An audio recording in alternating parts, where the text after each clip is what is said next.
যে মানুষটা পকেটের সেই সম্বলটুকু দিয়ে আপনাকে হাসাতে চেয়েছিল, তাকে শুধু টাকা নেই বলে মিথ্যা ভালোবাসার অভিনয় দেখানোটা কি সত্যি খুব দরকার ছিল মায়া?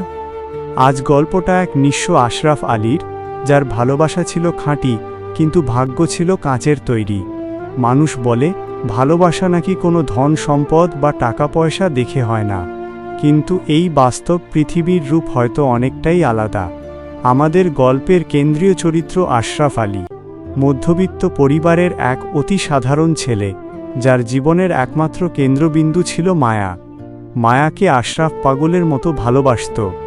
মায়ার এক ফোঁটা হাসির জন্য আশরাফ তার নিজের সমস্ত সুখ বিসর্জন দিতে রাজি ছিল। মায়া যখন যা চাইত, আশরাফ নিজের সাধ্যের বাইরে গিয়ে হলেও তা এনে দেওয়ার আপ্রাণ চেষ্টা করত।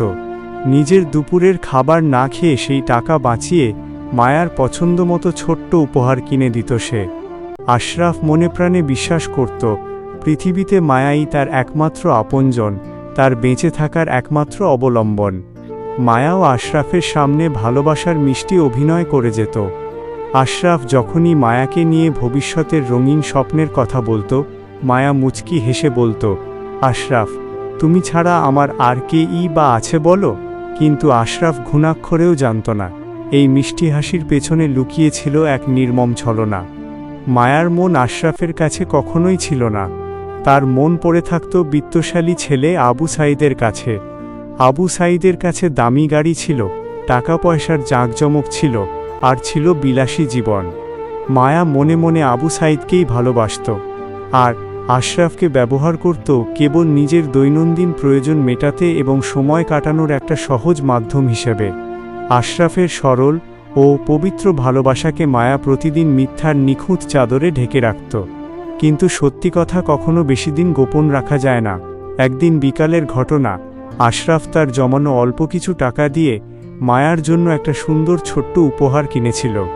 মায়াকে সারপ্রাইজ দেওয়ার জন্য সে আনন্দের সাথে মায়াদের বাড়ির দিকে যাচ্ছিল।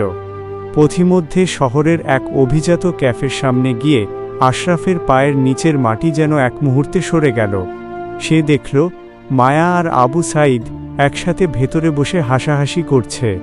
আশরাফ বুক ভরা আশঙ্কা নিয়ে ক্যাফের খোলা জানালার পাশে গিয়ে চুপচাপ দাঁড়াল। তখনই মায়ার মুখ থেকে বের হওয়া শব্দগুলো আশরাফের বুকে বিষাক্ত তীরের মতো এসে বিঁধল।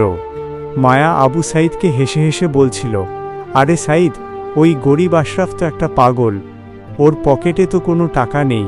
আমি শুধু শুধু ওর সাথে কেন নিজের ভবিষ্যৎ নষ্ট করব? আমি তো শুধু ওকে ব্যবহার করি। আমার মন তো শুরু থেকেই তোমার কাছেই ছিল। কথাগুলো শোনার পর আশরাফ আলীর হাত থেকে উপহারের বাক্সটা মাটিতে গড়িয়ে পড়ল। সে চিৎকার করে কাঁদল না, মায়ার মুখোমুখি হয়ে কোনো জবাবও চাইল না, কারণ তার বুকের ভেতর ভালোবাসার যে কাঁচের মন্দিরটি ছিল তা এক মুহূর্তেই ভেঙে চুরমার হয়ে গিয়েছিল।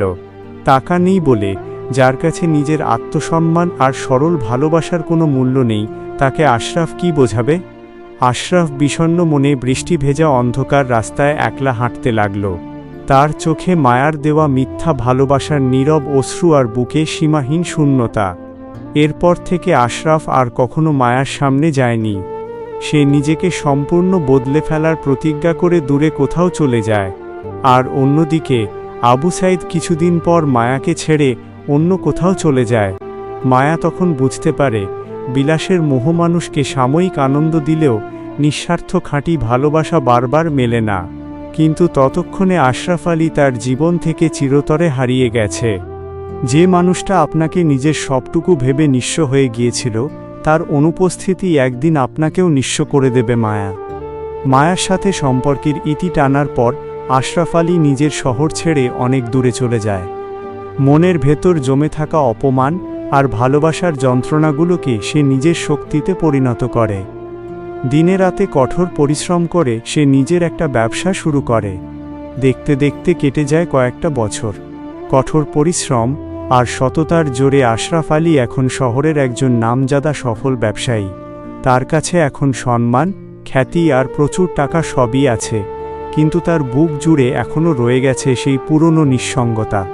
অন্যদিকে আবু সাঈদের সাথে মায়ার দিনগুলো বেশিদিন মধুর ছিল না।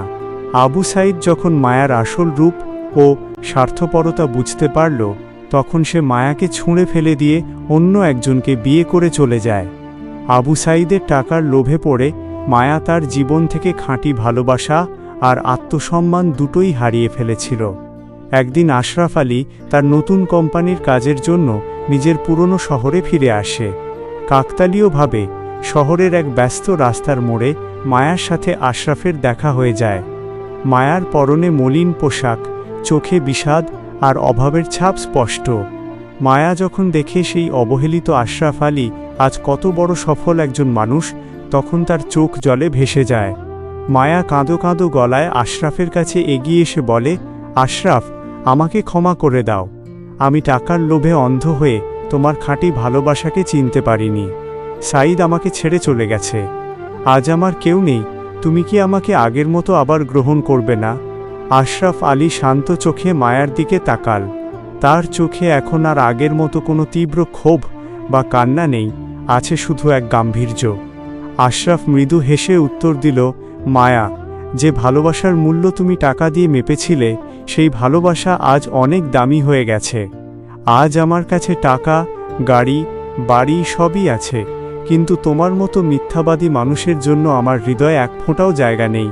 টাকা দিয়ে হয়তো বিলাসী জীবন কেনা যায়, কিন্তু কারো খাঁটি মন কোনোদিন কেনা যায় না। কথাগুলো বলে আশরাফ আলী মায়াকে পেছনে ফেলে তার দামি গাড়িতে উঠে চলে যায়। মায়া রাস্তার মাঝে দাঁড়িয়ে অঝরে কাঁদতে থাকে, কিন্তু সেই কান্নার আওয়াজ শোনার মতো আশরাফ আলী আর সেখানে ছিল না। যে মানুষটা একসময় মায়ার এক ফোঁটা হাসির জন্য নিজের সব কিছু বাজি রাখতে পারত, মায়া নিজের হাতেই তাকে চিরতরে হারিয়ে ফেলল। গল্পটি যদি আপনার হৃদয় স্পর্শ করে থাকে এবং আশরাফের এই কঠোর বাস্তব জবাব আপনার ভালো লেগে থাকে, তবে চ্যানেলটি সাবস্ক্রাইব করে বেল আইকনটি বাজিয়ে আমাদের পরিবারের সদস্য হয়ে যান।